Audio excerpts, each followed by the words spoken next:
o inimigo da arte é a ausência de limitações. Oi, eu sou Rafa Zucchi e hoje o papo é sobre o Código Hays e a época da censura em Hollywood. Em 1920, Hollywood já era sinônimo de cinema e fama. Mas com tanto glamour e poder, vieram também os excessos.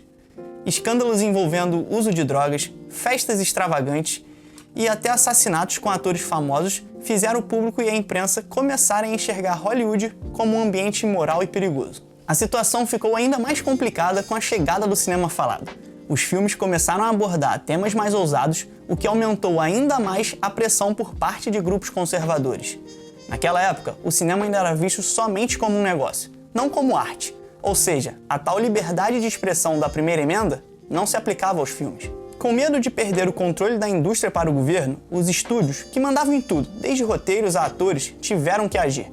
Criaram a Associação Americana de Produtores e Distribuidores de Filmes, a famosa MPPDA, liderada por um ex-político chamado Will Hays, que veio com a missão de moralizar o cinema.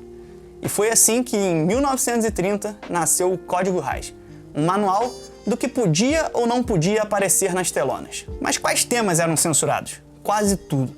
Nada de romances fora do casamento ou demonstrações de amor mais intensas. Beijo só se fosse rápido e discreto, normalmente limitados a um tempo de tela. Também não se podia criticar instituições governamentais ou retratar negativamente outras nações, o que acabou resultando, por exemplo, na censura de filmes que denunciavam regimes autoritários nos anos 30. Se um personagem cometesse um crime, fosse infiel ou simplesmente quebrasse as regras morais da época, ele não podia sair impune. Nada de finais ambíguos, nada de vilão carismático escapando ileso.